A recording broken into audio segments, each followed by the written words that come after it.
Hey guys, we're back. I'm going to do some combinations for you today. A couple of people have been emailing me, sending me messages, letting me know what they want to see on some of the videos. So someone asked for some combinations, so I'm going to give you guys that today. I pulled up my pant leg so you can see my feet. If you know anything about me, I'm big on footwork and where your balance needs to be in order to throw optimal strikes, okay?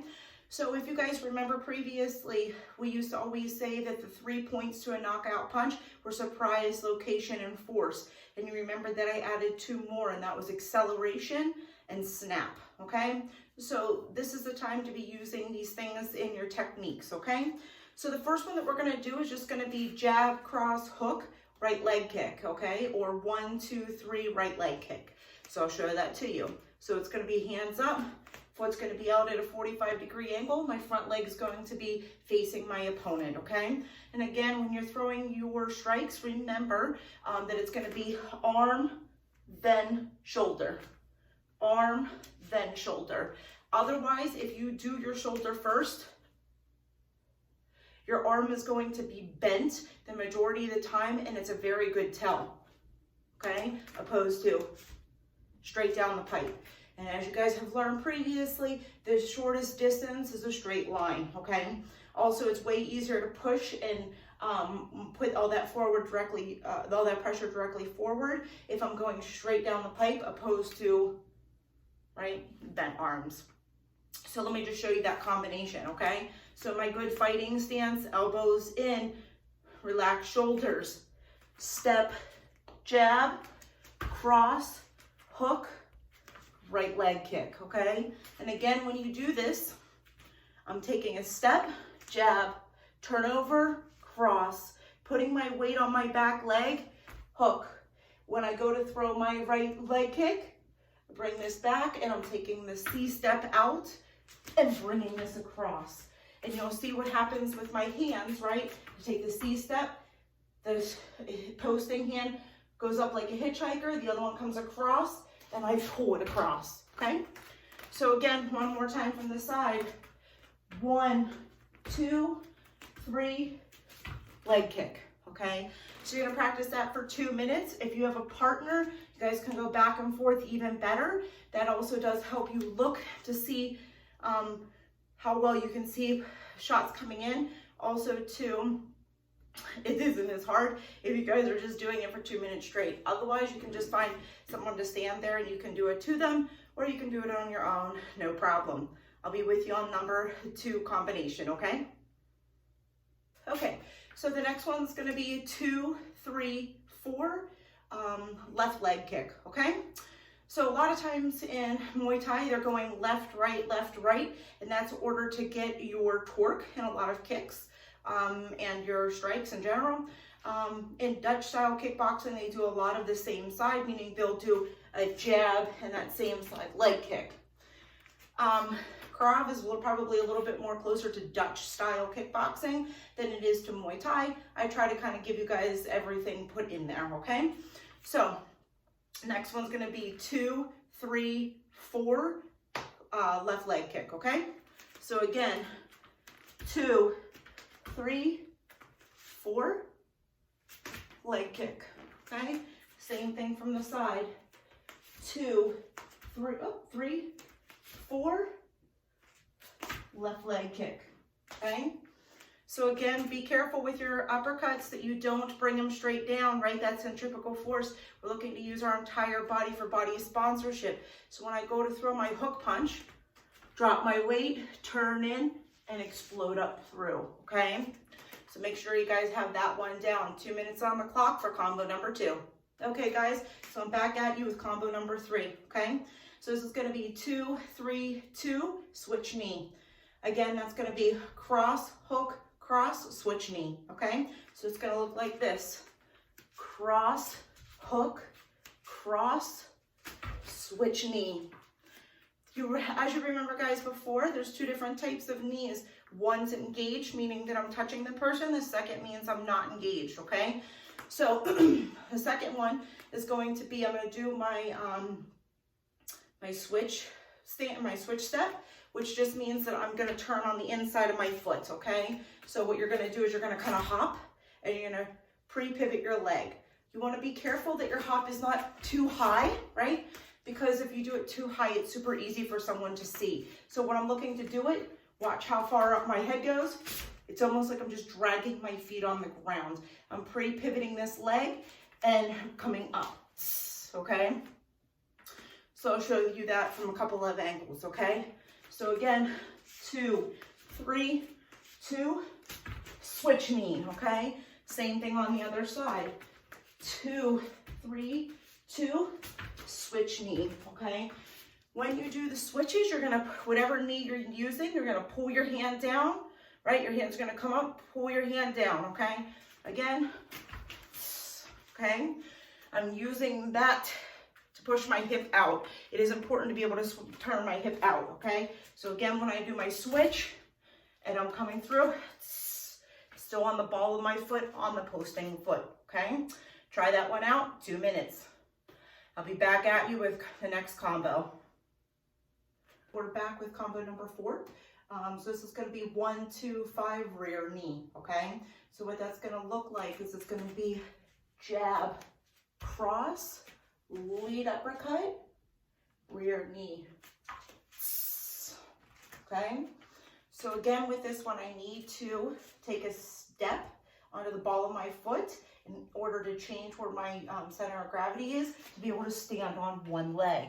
Again, this force is a piercing force, so make sure that it's not going up, okay? A lot of times in Krav Maga, people will do an up knee, which is fantastic, but if I have a belly of an opponent, I'm just skimming them instead of piercing them, okay? Unless, of course, I'm hitting them in the head if they were bent over, okay? So one more time from the side. 1, 2, 3, rear knee. Again from the other side. 1, 2, 5, rear knee. Okay. So again, guys, 2 minutes on the clock. Let me see that combination. Okay. I'll be back with you with the next combination. Okay, guys. So we're back with combo number 5, and that's going to be jab, rear / elbow. Lead body shot. Okay, so let me show you how that looks.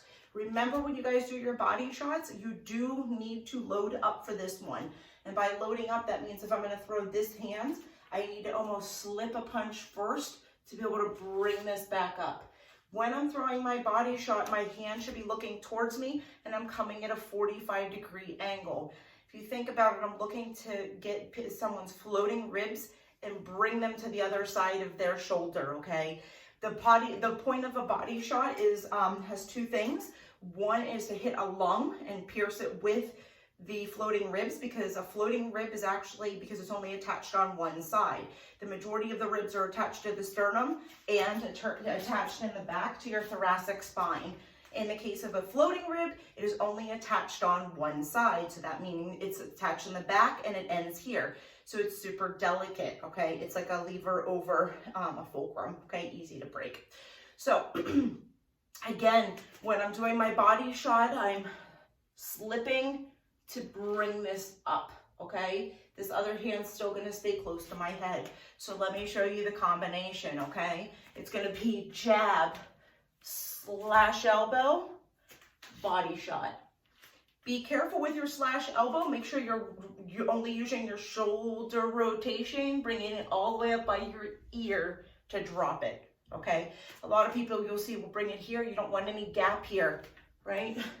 You want to make sure that you're covering your buttons on your face. So let me show you that from the 2 different angles. Again, jab / elbow, body. Jab / elbow, body. Okay, so I'll see you back, 2 minutes on the clock, and I'll see you back with the next combination. Combination number 6, not really a combination, but this is going to be your check and returns, okay? So the most common check and return is what I will show you. Usually, if I'm using the same leg, I'm mirroring my opponent. So that means if they go to throw a right leg kick, I'm going to use my left leg because it's coming out to the side. That's the target that they're looking for. So I'm looking to block with that target, okay? So that being said, I'm still going to be in my good fighting stance. when I go to lift the leg, I need to change my center of gravity because currently it's between my legs. So when I go to throw to check, and I'm going to use my left leg first, I need to put my weight on my back leg to pick this leg up, and I'm going to bring my knee to my elbow. Again, you'll see the most common mistake is people will point their toes. No pointing your toes. People are a lot of times afraid to hit their dainty toes.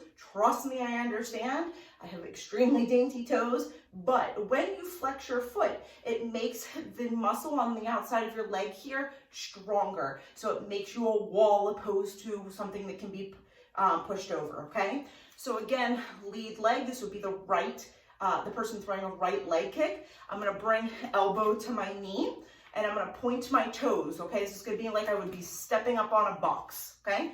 I wanna make sure that I have a strong core, strong leg. So when I throw my leg, it's not in, it's not out, it's like I'm stepping up on something, okay? This I always will tell you guys is kind of like a strike. I don't do much defense that isn't an offense, okay? So what we're gonna do, first one's gonna be the left side, okay?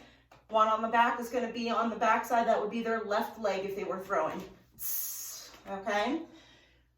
What I want you to do now is I want you to return that, okay? So pretty simple. If I check with this leg, I'm gonna return kick with that leg, okay? So I'll show you what that looks like, right? So I'm gonna check, bring it back, step, and throw, okay? So what it looks like fast,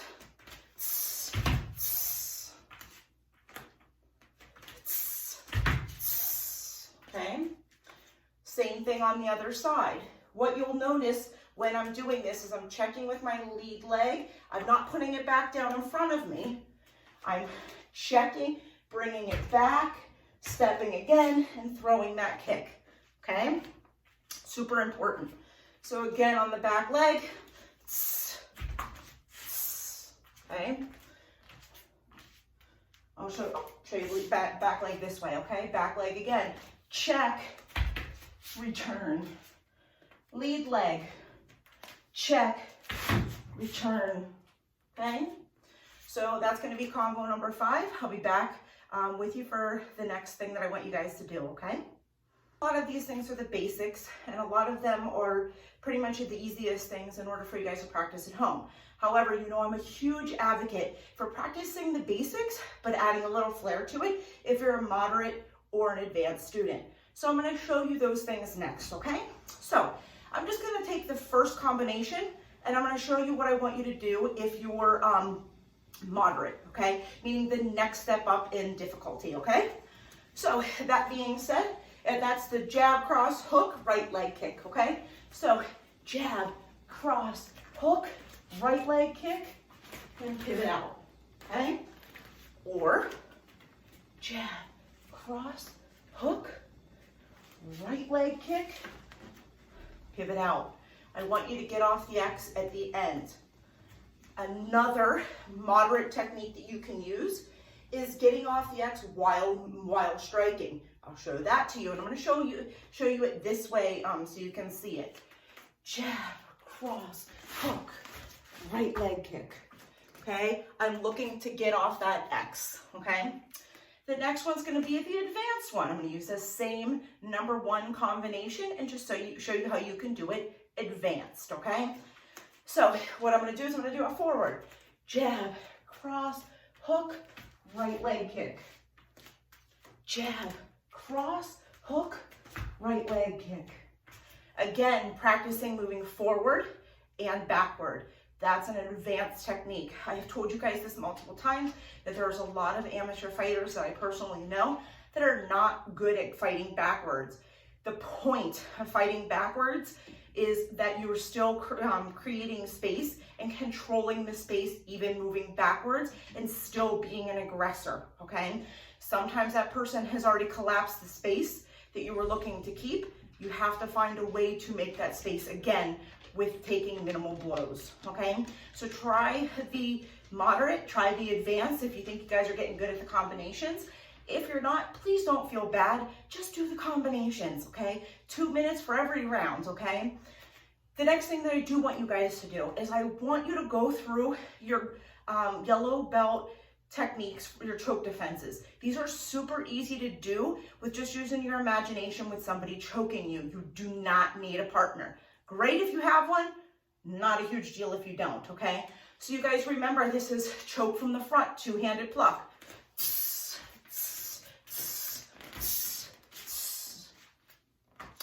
Choke from the front, one-handed pluck.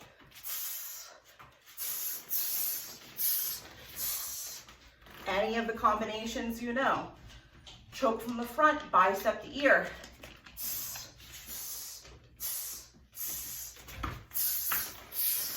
Okay? Choke from behind. Again.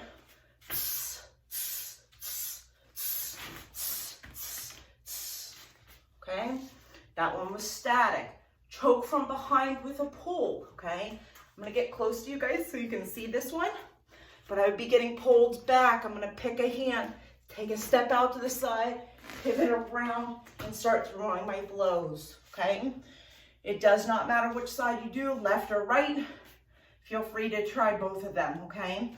The next one's gonna be your headlock one, okay? So that's if someone was putting their head around, we're both facing forward, and they're pulling me, okay? So they pull me, I come around, come up between my head and theirs, grab their nose, elbow to their back, stand up, and I can either throw them to the ground by bumping their knee, or I can start hitting them, okay? So guys, please feel that you're going through those. Oh, I forgot to tell you, your choke from the side. Make sure that you're doing choke from the side left and right, okay? So again, that's gonna be if my opponent's on this side. There's two schools of thoughts. Either one, you can take the step out to the side, or you can take a step towards them. Really your choice. If you take a step towards them, if you're a smaller person, it's easier to be able to hit them in the groin. However, I personally am not a big fan of it, my personal choice, because I'm putting myself closer to them where their hands are already around my neck and it's easier for them to grab me and take me to the ground. I personally like taking a step out away from my attacker, and the reason that I like that is because when you do this with a partner, you'll see that it pulls them off balance. It's my personal opinion, does not need to be yours. So when I do that again, my attacker's on this side, choke from the side. I'm gonna pluck at their thumb, hit them in the groin. So I'm looking to do this motion, and I'm gonna take a step out, okay? So again, the other side, same thing.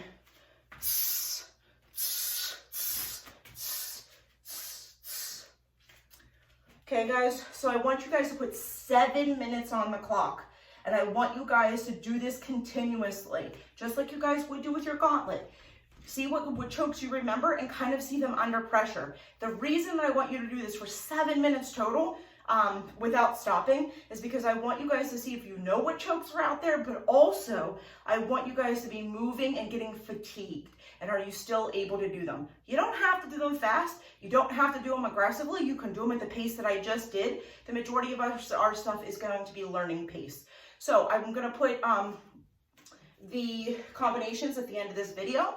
I did want to run through one more thing with you. And I just want to show you the different numbers and what they mean, okay? So that's going to be a couple of different things, okay? So it's going to be, you'll have 1 through 6. Pretty much anything that is a even number is going to be your right hand. So 2, 4, 6. Anything that is going to be an odd number is going to be your lead hand. 1, 3, 5. Okay, so let me show you what that means. So number 1 is going to be a jab. Number 2, right hand is going to be my cross. Number 3 is going to be my lead hook. Number 4 is going to be my rear uppercut. Number 5 is going to be my lead uppercut. And 6 is going to be my rear hook.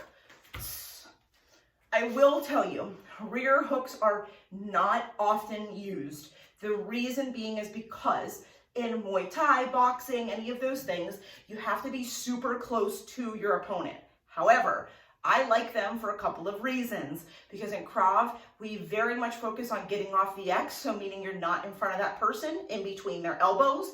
And you were off to a side, which means that your rear hook may be may be helpful. Also, we have learned previously that our backhand and our back leg, because it gets so much torque, is going to be our power side, whereas our lead hand and our lead foot is going to be for speed because it's closer to our opponent.